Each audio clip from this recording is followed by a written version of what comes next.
Assalamualaikum warahmatullahi wabarakatuh. Perkenalkan, nama saya Sresi Fitriana, asal kelas 10 MIPA 6 dari kelompok 2. Di sini saya sebagai penyaji materi. Nama saya Nur Fadila, siapkan materi-materi yang akan dipresentasikan. Nama saya Zulfa Ulimulya. Di sini saya sebagai notulen. Saya Renggal Pamungkas dan sebagai penyaji materi. Saya Sema Agustina sebagai moderator.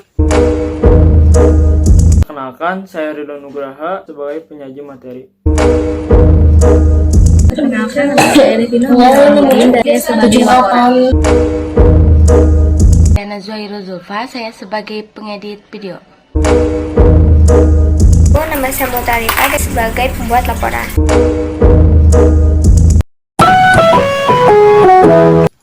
Baik, Assalamualaikum warahmatullahi wabarakatuh. Pertama-tama dan yang paling utama, marilah kita panjatkan puji dan syukur akan kehadirat Allah Subhanahu wa Ta'ala, yang mana atas berkat, rahmat, serta hidayahnya kita semua dapat melaksanakan video presentasi ini dengan keadaan sehat walafiat. Amin ya Allah ya Rabbal Alamin. Tak lupa sholawat serta salam marilah kita curah limpahkan kepada baginda alam, yakni Habibana wa Nabiyana wa Maulana Muhammad Sallallahu Alaihi Wasallam.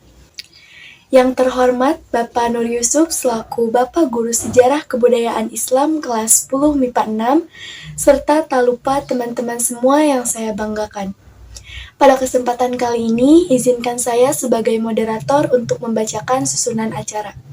Yang pertama ada pembukaan, yang kedua ada pembahasan materi, yang ketiga ada sesi tanya jawab, dan yang keempat atau yang terakhir ada penutup. Baik, untuk mengefisiensikan waktu, langsung saja kita mulai ke acara yang pertama, yaitu pembukaan.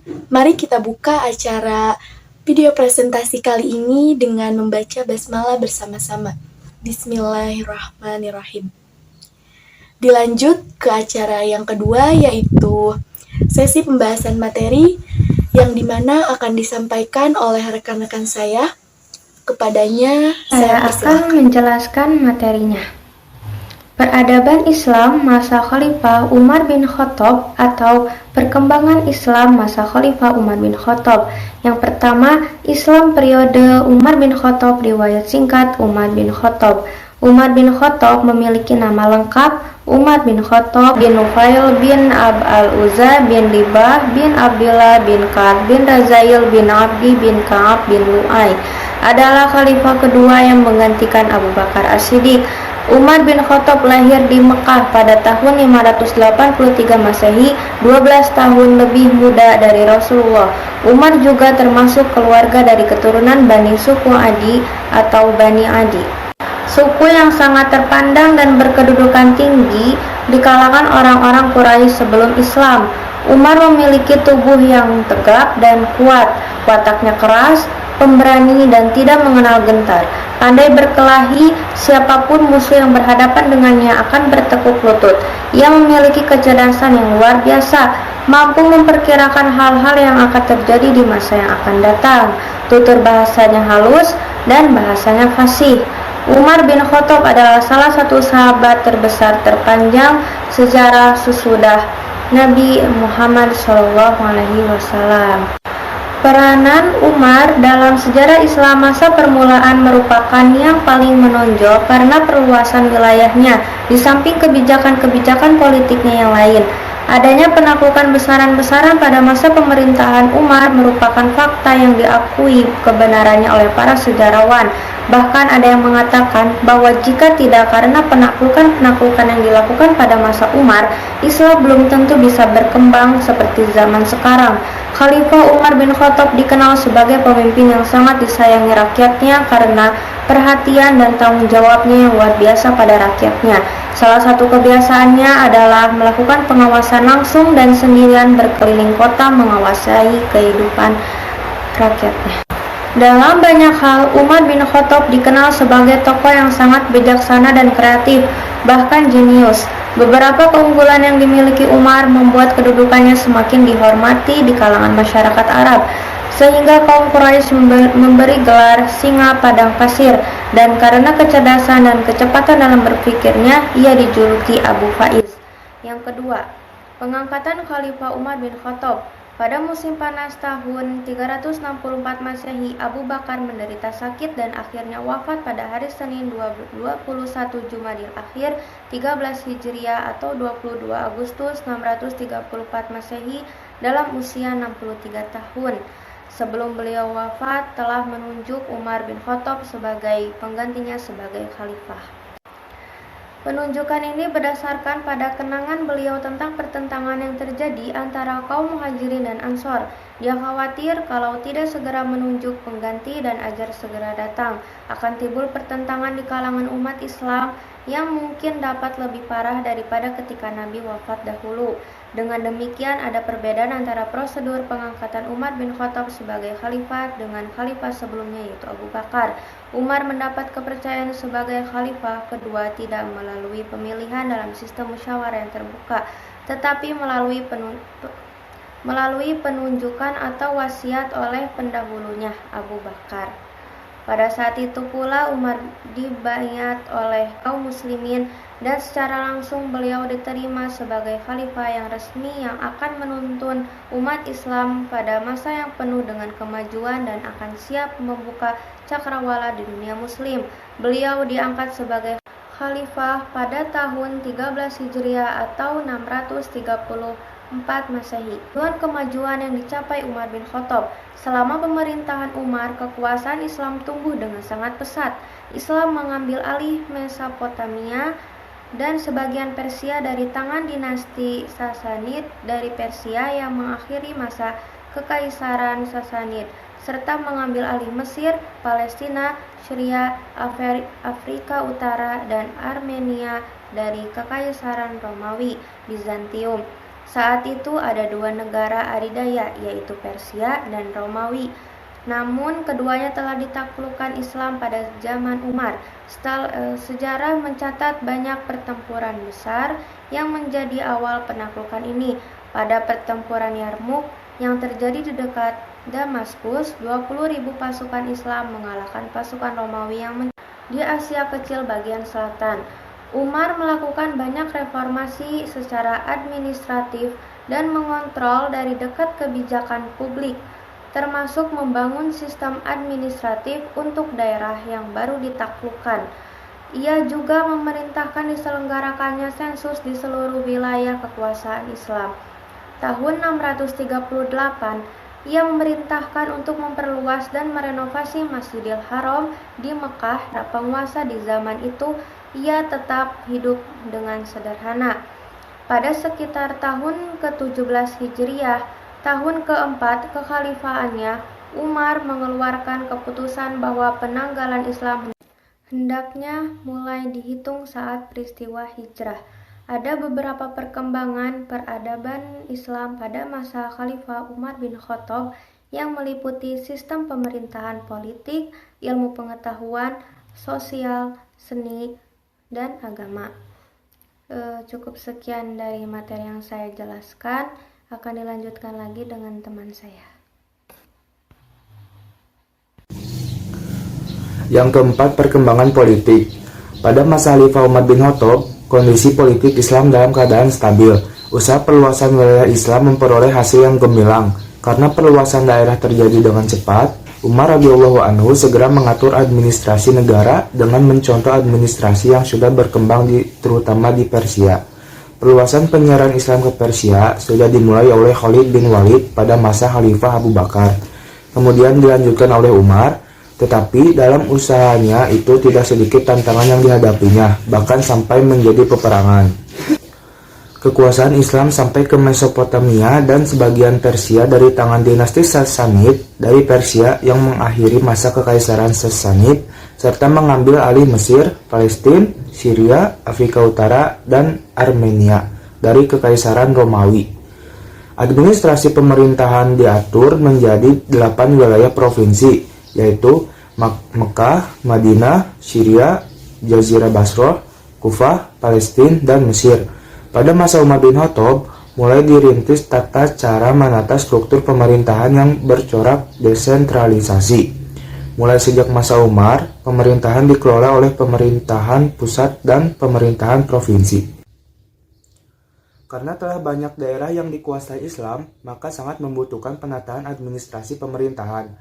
Maka Khalifah Umar membentuk lembaga pengadilan, di mana kekuasaan seorang hakim atau biasa disebut dengan yudikatif terlepas dari pengaruh badan pemerintahan atau biasa disebut dengan eksekutif.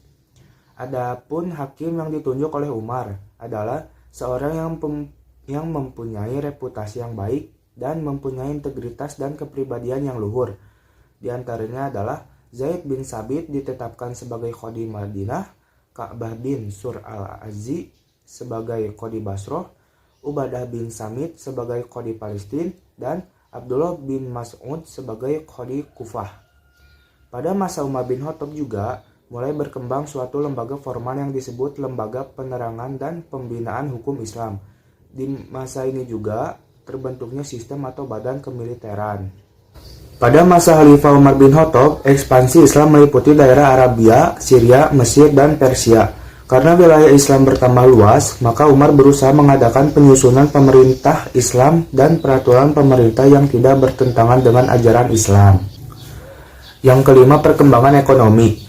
Karena perluasan daerah terjadi dengan cepat, dan setelah Khalifah Umar mengatur administrasi negara dengan mencontoh administrasi yang sudah berkembang terutama di Persia, pada masa ini juga mulai diatur dan ditertibkan sistem pembayaran gaji dan pajak tanah. Pengadilan didirikan dalam rangka memisahkan lembaga yudikatif dengan lembaga eksekutif untuk menjaga keamanan dan ketertiban. Jabatan kepolisian dibentuk, demikian pula jabatan pekerjaan umum. Umar juga mendirikan Bait al-Mal, menempa mata uang, dan membuat tahun Hijriah, dan menghapuskan zakat bagi para mu'alaf. Ada beberapa kemajuan di bidang ekonomi antara lain. Yang pertama, kaum muslimin diberi hak menguasai tanah dan segala sesuatu yang didapat dengan berperang. Umar mengubah peraturan ini, tanah-tanah itu harus tetap dalam tangan pemiliknya semula. Tetapi bertalian dengan ini diadakan pajak tanah atau biasa disebut dengan al-kharaj. Yang kedua, semua harta rampasan perang atau bisa disebut dengan ghanimah dimasukkan ke dalam Baitul Mal sebagai salah satu pemasukan negara untuk membantu rakyat. Ketika itu, peran di Wanujun sangat berarti dalam mengelola harta tersebut. Bodoh. Yang keenam, pemerataan zakat. Umar bin Khattab juga melakukan pemerataan terhadap rakyatnya dan meninjau kembali bagian-bagian zakat yang diperuntukkan kepada orang-orang yang diperjanjikan hatinya atau bisa disebut dengan al-mu'allafatu qulubuhum. Materi yang saya jelaskan telah selesai, akan dilanjutkan oleh teman saya. Yang ketujuh, lembaga perpajakan. Ketika wilayah kekuasaan Islam telah meliputi wilayah Persia, Irak, dan Syria, serta Mesir, sudah barang tertentu menjadi persoalan adalah pembiayaan, baik yang menyangkut biaya rutin pemerintah maupun biaya tentara yang terus berjuang menyebarkan Islam ke wilayah tetangga lainnya. Oleh karena itu, dalam konteks ini Ibnu Khadim mengatakan bahwa institusi perpajakan merupakan kebutuhan bagi kekuasaan raja yang mengatur pemasukan dan pengeluaran. Yang kedelapan, pada masa Khalifah Umar bin Khattab, sahabat-sahabat yang berpengaruh tidak diperbolehkan untuk keluar daerah kecuali atas izin khalifah dan dalam waktu yang terbatas. Jadi kalau ada di antara umat Islam yang ingin belajar hadis, harus pergi ke Madinah. Ini berarti bahwa penyebaran ilmu pengetahuan para sahabat, tempat pendidikan adalah tempat di Madinah. Dengan meluasnya wilayah Islam sampai keluar Jazirah Arab, nampaknya khalifah memikirkan pendidikan Islam berdaerah-daerah yang baru ditaklukkan itu. Untuk itu Umar bin Khattab memerintahkan para panglimanya apabila mereka berhasil menguasai satu kota, hendaknya mereka mendirikan masjid sebagai tempat ibadah dan pendidikan.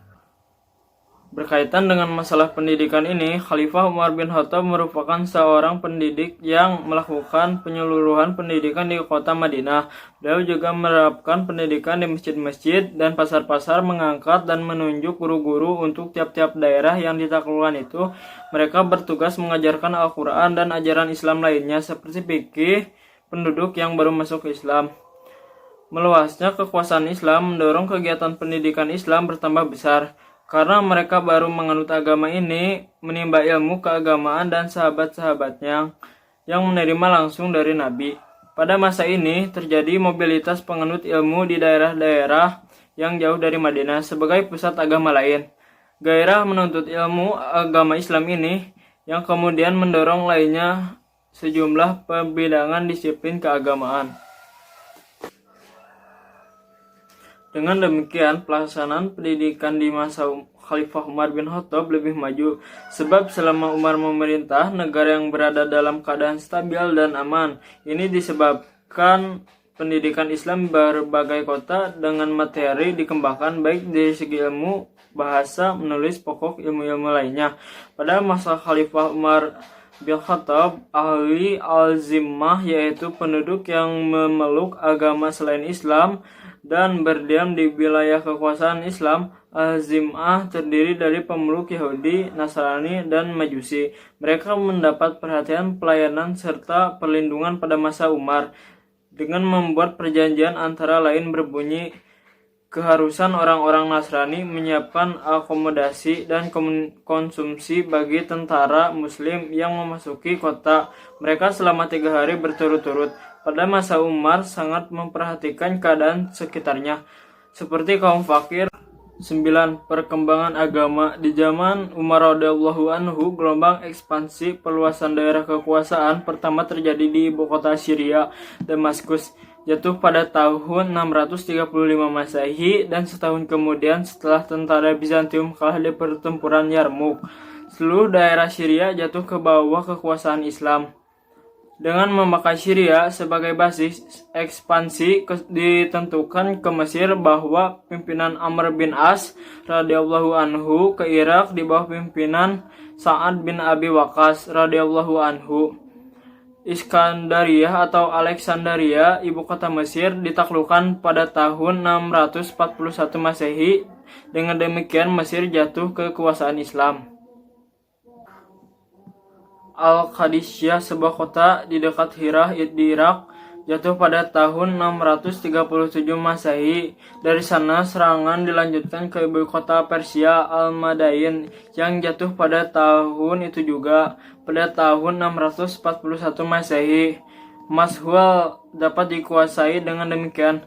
Pada masa kepemimpinan Umar radhiyallahu anhu, wilayah kekuasaan Islam sudah meliputi Jazirah Arab, Palestina, Syria, sebagai besar wilayah Persia, dan Mesir. Dalam kata lain, Islam pada zaman Umar semakin berkembang. Jadi dapat disimpulkan keadaan agama Islam pada masa Umar bin Khattab sudah mulai kondusif karena kepemimpinannya yang loyal, adil, dan bijaksana. Pada masa ini Islam mulai menambah ke dunia luar, yaitu dengan menaklukkan negara-negara yang kuat agar Islam dapat tersebar ke penjuru dunia. Sekian materi-materi yang telah disampaikan, selanjutnya diserahkan kepada moderator. Baik, untuk selanjutnya apabila dari teman-teman semua ada yang ingin ditanyakan, dipersilahkan. Pertanyaan dari kelompok 1. Khalifah Umar bin Khattab diangkat karena menggantikan. Jawabannya adalah Abu Bakar As-Siddiq. Pertanyaan dari kelompok 3. Bangsa mana saja yang dilakukan pada masa kepemimpinan Umar? Jawabannya adalah Roma dan Persia. Pertanyaan dari kelompok 4. Apa julukan yang dimiliki Umar? Jawabannya adalah Al-Faruq, yaitu antara pemisah yang hak dan yang batil. Pertanyaan dari kelompok 5. Khalifah Umar juga sering disebut sebagai Amirul Mukminin. Apakah artinya? Jawabannya adalah para pemimpin orang-orang mukmin. Baik, dilanjut ke acara selanjutnya, yaitu acara yang terakhir atau penutup. Mari kita tutup acara atau video presentasi kali ini dengan membaca hamdalah bersama-sama. Alhamdulillahirrabbilalamin. Karena acara telah selesai dilaksanakan, maka dari itu saya sebagai moderator pamit undur diri. Mohon maaf apabila banyak kesalahan dari awal hingga akhir acara ini. Terima kasih. Wassalamualaikum warahmatullahi wabarakatuh.